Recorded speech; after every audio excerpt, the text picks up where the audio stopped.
দেখেন দেখেন একটা ভাই কি কমেন্ট করেছে, আমি রুই মাছ কাটার একটা পোস্ট দিয়েছিলাম, তা ভাইটা কি কমেন্ট করেছে দেখেন, তুমি রুই মাছ কাটলে তাতে মানুষের কি, তোমাকে কেউ আর লাইক কমেন্ট করবে না, নষ্ট করে দিয়েছি, তোমাকে ফোন দিতে বলেছিলাম তুমি ফোন দাও নাই। তাহলে ভাই আপনি বলেন, আপনারাই বলেন, আমাকে ফোন দিতে বলেছিল, আমি ভিডিও ছাড়লে সেই ভিডিওর নিচে মানে কমেন্ট করে যে আপনি ফোন দেন, মানে তুমি ফোন দাও।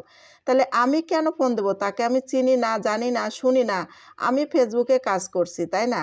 তা সে আমার কমেন্টে মানে ভিডিওতে এসে কমেন্ট করে যে তুমি ফোন দাও, ফোন দাও। বলেন দি ভাই কি করতে ইচ্ছা করে? তাহলে আমি কেন ফোন দেবো? আর আমার কি নষ্ট করছেন কন? আমার কি নষ্ট করতে পারেন? আমি তো ভিডিও ছাড়ি, আমি রান্নাবান্নার ভিডিওগুলো দিই, আপনার মন চাইলে আপনি দেখবেন, না চাইলে না দেখবেন, তা আপনি আমার কি নষ্ট করে দিতে পারেন কন?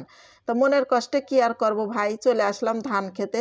আবার বলবেন ও ধান ক্ষেত কি তোর বাপের? আসলে আমার বাপের না, আমার প্রতিবেশী, আশেপাশে যারা প্রতিবেশী আছে না, সেই প্রতিবেশীর জমি, সেই জমির ধান খেতে চলে আসলাম একটু ঘুরতে, মনের কষ্টে, যাতে মনটা ফ্রেশ হয়ে যায়, ফ্রেশ করে তারপরে বাসায় যেয়ে রান্নাবান্না করব।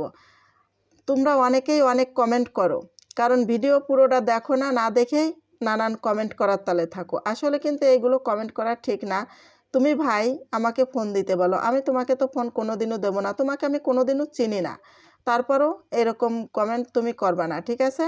তাই দেখো বাসায় চলে আসছি, তোমাদের সবারই দাওয়াত থাকলেও চলে আসো। আজকে গরুর মাংস রান্না করছি, যার যার পরাণে চায় চলে আসো আমার বাসায়, এসে খেয়ে যাও। আর তার সাথে দেখো সবজি আছে, মাঠে গেছিলাম, মাঠের থেকে দেখো এই যে শাক তুলে নিয়ে আসছি, তাই আলু দিয়ে আর এই শাক ভাজি করছি। সবজি কিন্তু মাংস পাশাপাশি রাখলে কিন্তু খুব মজা লাগে। দেখো আজকে কিন্তু অনেক পদে পদে রান্না করছি, এই জন্য তোমাদের সবাইকে দাওয়াত দিছি। আমার অনেক অনেক প্রিয় ভাই বোন আছে ফেসবুকে, তাদেরকে তো আমি ভুলতেই পারি না।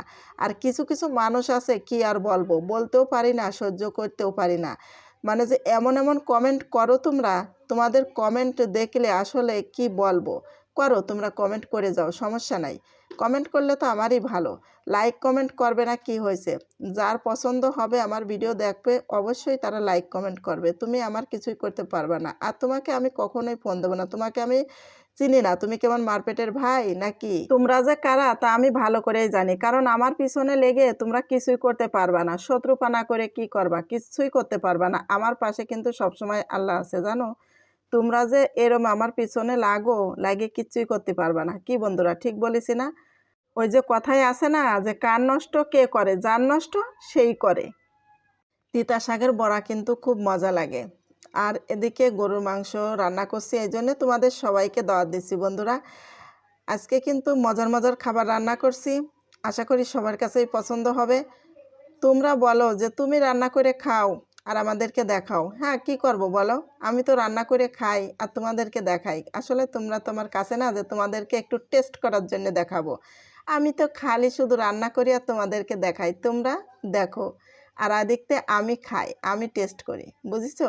এটাই তো আমার কাজ, কারণ আমি যেহেতু ফেসবুকে রান্নাবান্নার ভিডিও দিই, এগুলোই তো করি, তাছাড়া আর কি করব বলো? এই দেখো কত সুন্দর বড়া ভাজি করে নিচ্ছি। আরে তোমরা পারলে এই তিতে শাক তুলে এনে একদিন এইভাবে বড়া বানিয়ে ডাউল দিয়ে খেয়ে দেখো, হেবি মজা লাগে। আর যদি পরাণে চায় আমার রান্না দেখে, তো বাজার থেকে 1 কেজি গরুর মাংস কিনে নিয়ে এসে সুন্দর করে রান্না করে খেয়েও আমার মতো করে, তাহলে হেবি মজা পাবো। দেখো তোমাদের সাথে কথা বলতে বলতে এদিক তো বড়া ভাজি করা হয়ে গেছে, গরুর মাংস রান্না করা হয়ে গেছে। তো আজকের মতো বিদায় নিলাম বন্ধুরা, সবাই ভালো থাকো।